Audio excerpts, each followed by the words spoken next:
आपका हमारे YouTube channel में स्वागत है। नमस्कार दोस्तों, क्या आप ऐसा बिजनेस बनाना चाहते हैं जो आपके बिना भी चल सके? अगर हाँ, तो ये वीडियो आपके लिए है।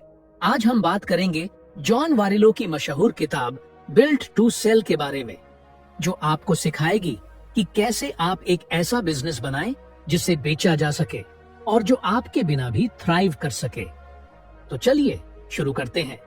बिजनेस बेचने लायक होना चाहिए।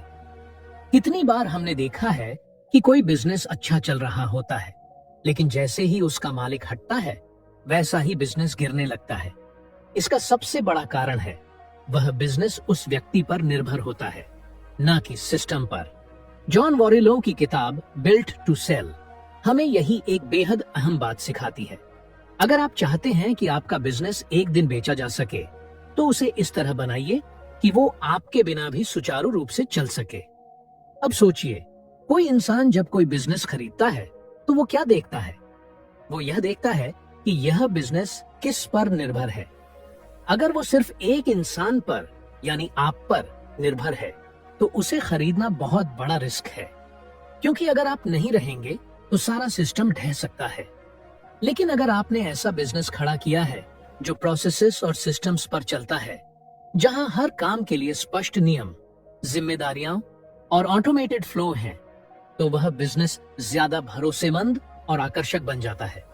चलिए एक उदाहरण से समझते हैं। मान लीजिए आप एक मार्केटिंग एजेंसी चलाते हैं। अगर हर क्लाइंट का कैंपेन, हर मीटिंग, हर स्ट्रेटजी आप खुद ही बना रहे हैं, तो यह बिजनेस सिर्फ आपके दिमाग और मेहनत पर टिका हुआ है। अब अगर कोई खरीदार आए और कहे कि आप चले गए, तो फिर यह बिजनेस कैसे चलेगा? तो उसका शक जायज है। लेकिन अगर आपने एक मजबूत टीम बनाई है, हर सर्विस के लिए स्टेप बाय स्टेप प्रोसेस बनाए हैं, जैसे क्लाइंट ऑनबोर्डिंग का form, automated email follow-ups, ad campaign templates, performance review checklist, तो वो देखेगा कि यह बिजनेस व्यक्ति आधारित नहीं, बल्कि सिस्टम आधारित है। यानी अब वो किसी और के लिए भी चल सकता है, सिर्फ आप पर निर्भर नहीं है। और यहीं से आपका बिजनेस बेचने लायक बनता है। बिल्ट टू सेल यही सिखाती है कि अगर आप एक वैल्यूएबल एसेट बनाना चाहते हैं, तो पहले खुद को बिजनेस से अलग कीजिए और फिर उस बिजनेस को एक मशीन की तरह बनाइए, जो हर दिन एक जैसे ढंग से आउटपुट दे सके, चाहे ड्राइवर कोई भी हो। 2, एक फोकस्ड सर्विस चुनें। दोस्तों, क्या आपने कभी ऐसा रेस्टोरेंट देखा है जहां 50 तरह की चीजें मिलती हैं? पिज्जा भी, दाल चावल भी, चाइनीज भी, साउथ इंडियन भी, और फिर एक दूसरा रेस्टोरेंट है जहां सिर्फ डोसा मिलता है, लेकिन वो इतना अच्छा डोसा बनाते हैं कि लोग दूर दूर से सिर्फ वहीं खाने आते हैं। अब सोचिए, दोनों में से ज्यादा कामयाब कौन हो सकता है? जॉन वारेलो बिल्ट टू सेल में यही बात कहते हैं। बहुत सारी सर्विस देने से बेहतर है एक ऐसी सर्विस में एक्सपर्ट बनना जो सबको याद रहे। जब आप बहुत सारी सर्विसेज देने लगते हैं, तो आप जनरलिस्ट बन जाते हैं, यानी सब कुछ थोड़ा थोड़ा जानते हैं। लेकिन जब आप सिर्फ एक सर्विस पर ध्यान देते हैं और उसमें एक्सपर्ट बनते हैं, तब आप स्पेशलिस्ट कहलाते हैं। अब सवाल है, स्पेशलिस्ट बनना क्यों जरूरी है? एक, ग्राहकों को भरोसा होता है। जब आप एक चीज में माहिर होते हैं, तो क्लाइंट को लगता है कि आप उनकी जरूरत को बेहतर समझते हैं। वो आप पर ज्यादा भरोसा करते हैं और बार बार आपके पास ही आते हैं। 2, आप प्रीमियम चार्ज कर सकते हैं। स्पेशलिस्ट होने का मतलब है कि आप रेयर हो, यानी आप आम नहीं हैं, और मार्केट में रेयर चीजों की कीमत ज्यादा होती है। 3, ऑपरेशंस आसान होते हैं। जब आप एक ही सर्विस बार बार करते हैं, तो उसमें एफिशिएंसी आ जाती है। आप प्रोसेस तैयार कर सकते हैं, टीम ट्रेन कर सकते हैं और ऑटोमेशन ला सकते हैं। एक उदाहरण से समझते हैं। मान लीजिए आप एक डिजाइन एजेंसी चलाते हैं और आप वेबसाइट, लोगो, ब्रांडिंग, सोशल मीडिया पोस्ट सब कुछ बनाते हैं। हर क्लाइंट की जरूरत अलग होती है, हर प्रोजेक्ट नया होता है, हर बार नई रणनीति बनानी पड़ती है। इसमें बहुत टाइम और एनर्जी लगती है और स्केल करना भी मुश्किल होता है। लेकिन अगर आप कहते हैं कि हम सिर्फ ई कॉमर्स वेबसाइट्स बनाते हैं शॉपिफाई पर, तो आप एक नीच में मास्टर बनते हैं। अब आपके पास ऐसा स्किल सेट, टूल्स और टेम्पलेट्स होंगे जो बार बार इस्तेमाल किए जा सकते हैं। ग्राहक जानेंगे कि आप सिर्फ उन्हीं के जैसे बिजनेस के लिए काम करते हैं, तो वो ज्यादा पैसे देने को भी तैयार होंगे। बिल्ट टू सेल में ये मैसेज साफ है। सब कुछ करने की कोशिश मत करो, एक चीज में माहिर बनो। जब आपका बिजनेस फोकस्ड होता है तो वह न सिर्फ क्लाइंट्स के लिए साफ और समझने लायक होता है, बल्कि खरीदारों के लिए भी अट्रैक्टिव बनता है। क्यों? क्योंकि एक स्पेशलिस्ट बिजनेस में प्रॉफिट मार्जिन ज्यादा होता है, क्लाइंट रिटेंशन ज्यादा होता है और प्रोसेसेस रिपीटेबल होते हैं, यानी वह बिजनेस बेचने लायक होता है। 3. स्टैंडर्ड प्रोसेस बनाएं। अब मान लीजिए आप किसी काम में बहुत माहिर हैं। मान लीजिए एक शानदार ग्राफिक डिजाइनर है। आप अपने क्लाइंट्स को इतना बेहतरीन डिजाइन देते हैं कि सभी खुश हो जाते हैं। लेकिन एक सवाल सोचिए, क्या आपकी टीम भी वैसा ही डिजाइन दे सकती है? क्या आपके बिना भी वैसी ही क्वालिटी आ पाएगी? अगर जवाब नहीं है तो समझिए कि आपका बिजनेस रिपीटेबल नहीं है। और यही वो चीज है जो बिल्ट टू सेल में जॉन वॉरेलो बहुत जोर देकर समझाते हैं। अगर आप चाहते हैं कि आपका बिजनेस आपके बिना भी चले, तो आपको हर सर्विस को एक सिस्टम में बदलना होगा। अब सिस्टम का मतलब क्या होता है? सिस्टम का मतलब होता है ऐसा प्रोसेस जो स्टेप बाय स्टेप तय हो और हर बार एक जैसा रिजल्ट दे। जैसे कोई रेसिपी होती है, जब हर कोई उसी सामग्री, उसी मात्रा और उसी तरीके से पकाए तो स्वाद वही आता है। यहाँ कुछ जरूरी बातें हैं जो हर बिजनेस को ध्यान में रखनी चाहिए। 1. स्टेप बाय स्टेप प्रोसेस बनाइए। हर काम का एक स्टैंडर्ड तरीका तय कीजिए। उदाहरण, क्लाइंट ऑनबोर्डिंग के लिए क्या स्टेप होंगे? सबसे पहले एक वेलकम ईमेल जाएगा, फिर एक फॉर्म भरा जाएगा, फिर एक जूम कॉल और फिर काम शुरू। 2. डॉक्यूमेंटेशन तैयार कीजिए। हर टास्क, हर सर्विस, हर डिलीवरी प्रोसेस को लिखित रूप में तैयार कीजिए। इसे SOP, स्टैंडर्ड ऑपरेटिंग प्रोसीजर कहा जाता है। इससे जब भी कोई नया टीम मेंबर आता है तो उसे सब कुछ सिखाने की जरूरत नहीं होती, वो गाइड पढ़कर काम सीख सकता है। 3. ट्रेनिंग मैनुअल और टेम्पलेट्स बनाइए। क्या आपके बिजनेस में बार बार एक जैसे काम होते हैं, जैसे प्रस्ताव बनाना, बिल भेजना, रिपोर्ट तैयार करना? तो क्यों ना इसके लिए टेम्पलेट्स बनाएं। इससे समय बचेगा, कंसिस्टेंसी आएगी और ह्यूमन एरर कम होगा। 4. टेक्नोलॉजी का इस्तेमाल करें। जहां मुमकिन हो ऑटोमेशन टूल्स का इस्तेमाल करें, जैसे CRM system, email automation, project tracking tools. इससे आपको हर बार मैन्युअली काम नहीं करना पड़ेगा। उदाहरण, मान लीजिए आप एक वीडियो एडिटिंग एजेंसी चला रहे हैं। हर बार क्लाइंट से रॉ फुटेज लेना, फीडबैक लेना, डिलीवरी करना, ये सब अगर मैन्युअली किया जा रहा है तो आप हर बार थक जाएंगे। लेकिन अगर आपने एक ऐसा सिस्टम बनाया जहां क्लाइंट को एक फॉर्म भरना है, फिर टीम को एक चेकलिस्ट मिलती है, फिर प्री डिफाइंड एडिटिंग स्टेप्स होते हैं और क्लाइंट को एक फीडबैक फॉर्म, तो पूरी कंपनी स्मूथली चलेगी, चाहे आप छुट्टी पर हों या किसी और प्रोजेक्ट में बिजी। जॉन का साफ कहना है, अगर आप अपने काम को रिपीटेबल और प्रेडिक्टेबल नहीं बना सकते तो आप उसे किसी और को सौंप नहीं सकते, और जब आप सौंप नहीं सकते तो आप बेच भी नहीं सकते। यानी स्टैंडर्ड प्रोसेस बनाना सिर्फ सुविधा नहीं है, ये आपके बिजनेस की वैल्यू बढ़ाता है। 4. एक मजबूत टीम बनाएं। दोस्तों, एक बहुत बड़ी गलती जो ज्यादातर बिजनेस मालिक करते हैं, वो ये सोचते हैं कि अगर मुझे सब कुछ आता है तो मैं ही सब कुछ कर लूंगा। शुरुआत में ये सोच ठीक लगती है, क्योंकि फाउंडर पैशनेट होता है, मेहनती होता है और सब कुछ परफेक्ट करना चाहता है। लेकिन यहीं से एक बहुत बड़ी रुकावट खड़ी हो जाती है। बिल्ट टू सेल हमें सिखाती है कि अगर आप हर चीज खुद ही करते रहेंगे तो आप एक बिजनेस के मालिक नहीं, बल्कि उसमें नौकरी करने वाले बन जाते हैं। अगर आप सच में चाहते हैं कि आपका बिजनेस बड़ा बने और एक दिन कोई उसे खरीदे, तो आपको अपने आसपास एक मजबूत और जिम्मेदार टीम बनानी ही होगी। पॉइंट, सबसे पहले रोल्स को क्लियरली डिफाइन करें। हर इंसान को पता होना चाहिए कि उसका काम क्या है।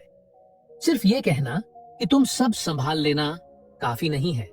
जैसे क्लाइंट से कौन बात करेगा, प्रोजेक्ट को कौन मैनेज करेगा, डिलीवरी की जिम्मेदारी किसकी होगी, ये सब साफ होना चाहिए। 2. डेलीगेशन का हुनर सीखिए। अगर आप हर छोटी छोटी चीज खुद ही करेंगे तो आप बिजनेस नहीं बढ़ा पाएंगे। काम को सही लोगों को सौंपिए और भरोसा कीजिए। शुरुआत में गलतियां होंगी, लेकिन वही उनकी सीख बनेंगी। 3. एम्पावर करें, सिर्फ सुपरवाइज नहीं। एक अच्छी टीम सिर्फ आपके आदेशों का इंतजार नहीं करती, वो खुद सोचती है, फैसले लेती है और इनिशिएटिव लेती है। इसके लिए आपको अपनी टीम को ऑटोनॉमी देनी होगी, यानी खुद निर्णय लेने की आजादी। इससे टीम ओनरशिप महसूस करती है और परफॉर्मेंस बेहतर होती है। 4. ट्रेन करें और ग्रो करने दें। आप जैसे जैसे अपनी टीम को गाइड और ट्रेन करते हैं, वे वैसा ही सोचने और करने लगते हैं जैसा आप करते हैं। इसका मतलब है कि आप अपनी सोच और क्वालिटी को दूसरों में ट्रांसफर कर रहे हैं, जो हर ग्रेट लीडर करता है। एक उदाहरण से समझते हैं। मान लीजिए आप एक डिजिटल मार्केटिंग एजेंसी चला रहे हैं। आप खुद ही क्लाइंट से मिलते हैं, सोशल मीडिया पोस्ट बनाते हैं, एड्स चलाते हैं, रिपोर्ट बनाते हैं, सब कुछ। अब अगर आप बीमार हो जाएं या 2 हफ्तों के लिए छुट्टी पर चले जाएं, तो क्या कंपनी रुकेगी? लेकिन अगर आपने एक टीम बनाई है, एक क्लाइंट मैनेजर जो मीटिंग्स ले, एक क्रिएटिव हेड जो कंटेंट बनवाए, एक एड स्पेशलिस्ट जो कैंपेन्स मैनेज करे और एक एडमिन जो रिपोर्ट्स बनाए, तो आप चाहे वहां हो या ना हो, बिजनेस चलता रहेगा। और वही असली कामयाबी है। जॉन वॉरेलो का साफ संदेश है, एक ऐसा बिजनेस बनाओ जो आपके ऊपर निर्भर ना हो, बल्कि एक टीम के सिस्टम पर चले। क्योंकि जब कोई खरीदार आपके बिजनेस को देखता है, तो वो ये नहीं देखता कि आप क्या कर सकते हैं, वो देखता है कि ये बिजनेस आपकी गैर मौजूदगी में भी कैसे चलता है। और जब आपकी टीम जिम्मेदारी उठाने लगती है, तब आप एक मैनेजर से ओनर बनने लगते हैं। तब आपका बिजनेस सिर्फ एक काम नहीं, बल्कि एक वैल्यूएबल एसेट बन जाता है। 5. क्लाइंट डिपेंडेंसी कम करें। अब सोचिए, आपके पास एक बहुत बड़ा क्लाइंट है जो आपकी 70% इनकम ला रहा है। वो हर महीने प्रोजेक्ट देता है, टाइम पर पेमेंट करता है और आपकी टीम भी उसी के काम में लगी रहती है। अब जरा कल्पना कीजिए, अगर वो क्लाइंट कल कह दे, अब हमें आपकी सर्विस की जरूरत नहीं है, तो क्या होगा? पूरा बिजनेस हिल जाएगा, है ना? बिल्ड टू सेल हमें एक बहुत बड़ा सबक देती है। अगर आपका बिजनेस कुछ गिने चुने क्लाइंट्स पर टिका हुआ है, तो वो असल में बहुत कमजोर है।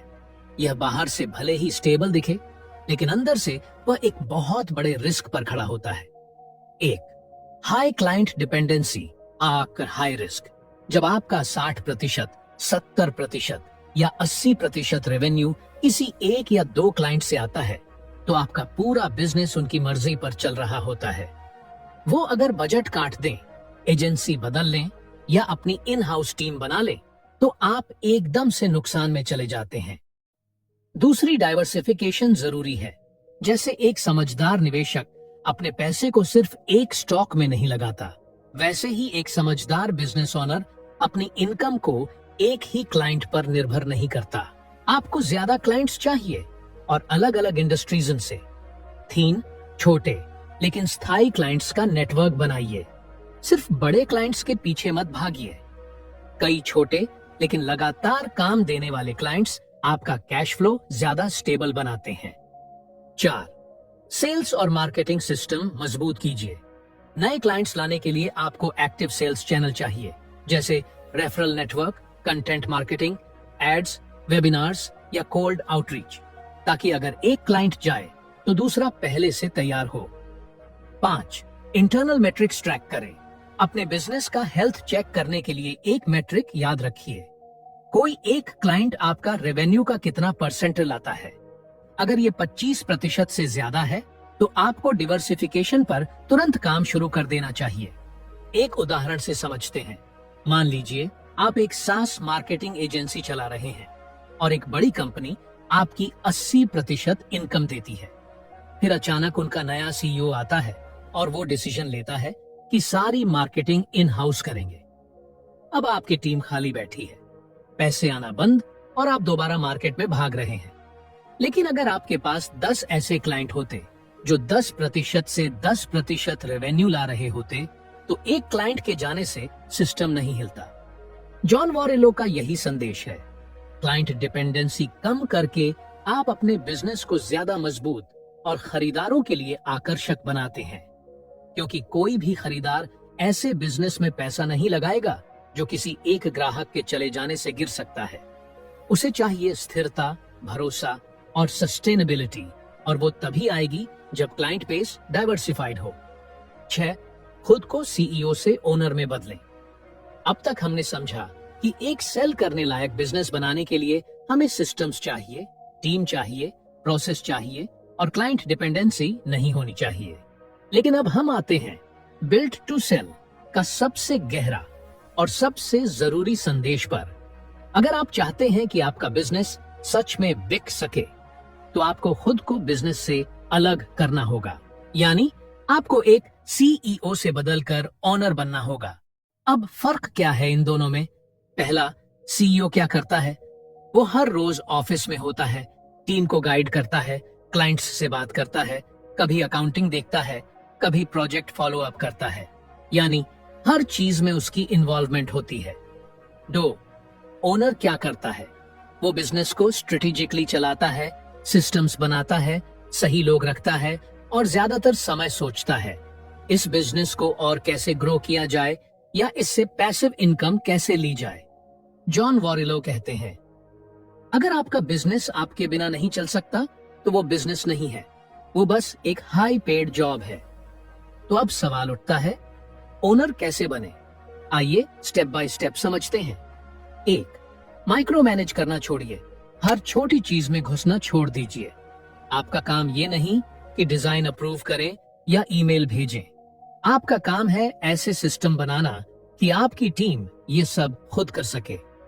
2, अपने टाइम की वैल्यू पहचानिए। अगर आप हर दिन 10 घंटे बिजनेस में ही लगे रहते हैं, तो आप ना तो बिगर पिक्चर देख पा रहे हैं, ना ही नए ग्रोथ आइडियाज पर काम कर पा रहे हैं। ओनर बनने का मतलब है अपने टाइम को स्ट्रैटेजी, विजन और एक्सपेंशन में लगाना। 3, स्ट्रक्चर बनाइए फ्रीडम के लिए। जब तक रोल्स, रिस्पॉन्सिबिलिटीज और प्रोसेसेस फिक्स नहीं होते, तब तक आप फ्री नहीं हो सकते। जब सब कुछ सिस्टम से चलेगा, तभी आप धीरे धीरे खुद को रिप्लेस कर पाएंगे। 4, पासिव इनकम की सोच अपनाइए।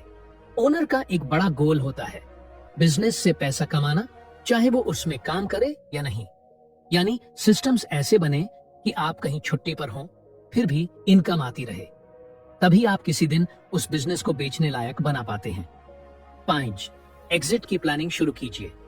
अब सोचिए, क्या कोई बायर आपका बिजनेस ऐसे ही खरीद लेगा जिसमें सब आपसे पूछकर होता है? नहीं, वो तभी खरीदेगा जब बिजनेस आपके बिना भी स्मूथ चले। इसलिए ओनर माइंडसेट मतलब है, मैं आज काम से हटूं, फिर भी बिजनेस चले और ग्रो करे। एक छोटा उदाहरण, मान लीजिए आपने एक मार्केटिंग एजेंसी बनाई और 3 साल बाद सब कुछ ऑटोमेट कर लिया। टीम चल रही है, क्लाइंट्स आ रहे हैं, डिलीवरी हो रही है और आप हफ्ते में बस एक बार रिपोर्ट देखते हैं। अब कोई बायर आएगा और बोलेगा, वाह, मुझे ये बिजनेस चाहिए, सब कुछ सेट है और फाउंडर की जरूरत भी नहीं। बस यही है बिल्ड टू सेल का अल्टीमेट गोल। ओनर बनने का मतलब है आपका दिमाग बिजनेस में हो, लेकिन आपकी मौजूदगी जरूरी ना हो। आप तभी फ्री होंगे, तभी बेच सकेंगे और तभी असली फाइनेंशियल फ्रीडम पाएंगे। तो दोस्तों, यही थी बिल्ड टू सेल की एक शॉर्ट लेकिन पावरफुल समरी। वीडियो पसंद आया हो तो लाइक और शेयर जरूर करें और ऐसे ही बुक समरीज के लिए चैनल को सब्सक्राइब करना ना भूलें। मिलते हैं अगली वीडियो में। धन्यवाद।